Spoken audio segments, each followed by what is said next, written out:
Alors les enjeux, c'est la population, c'est le patient. C'est-à-dire qu'on sait qu'aujourd'hui, ce cancer est soignable, on peut parfaitement le traiter et en guérir. Donc ça fait partie des cancers qu'il faut prendre en charge évidemment très tôt. Et pour le prendre en charge, il faut se faire dépister.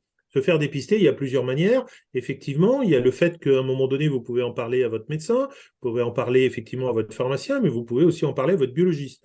Et donc, ce cancer colorectal se dépiste d'une façon très simple. Il y a un kit de dépistage et il est envoyé éventuellement commandable sur Internet.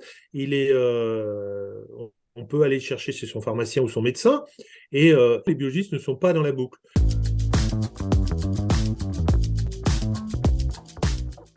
Donc, pour être efficace aujourd'hui, pour dépister ce cancer, il faut que l'ensemble des professionnels puissent communiquer aux patients le fait qu'ils fassent faire un test et la manière dont se le procurer.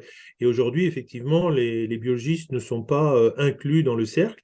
Et donc, nous ne pouvons pas, aujourd'hui, dans chaque laboratoire, même à des patients que nous connaissons, donc qui ont des facteurs de risque ou qu'on pourrait éventuellement conseiller, distribuer ce test de dépistage.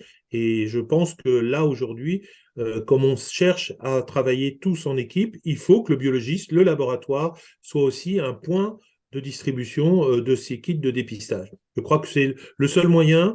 On voit 500 000 patients par jour dans nos laboratoires, on leur envoie des comptes rendus, et donc on sait que certains devraient se faire dépister, et pense que le biologiste peut apporter dans ses missions ce rôle de conseil auprès de ses patients.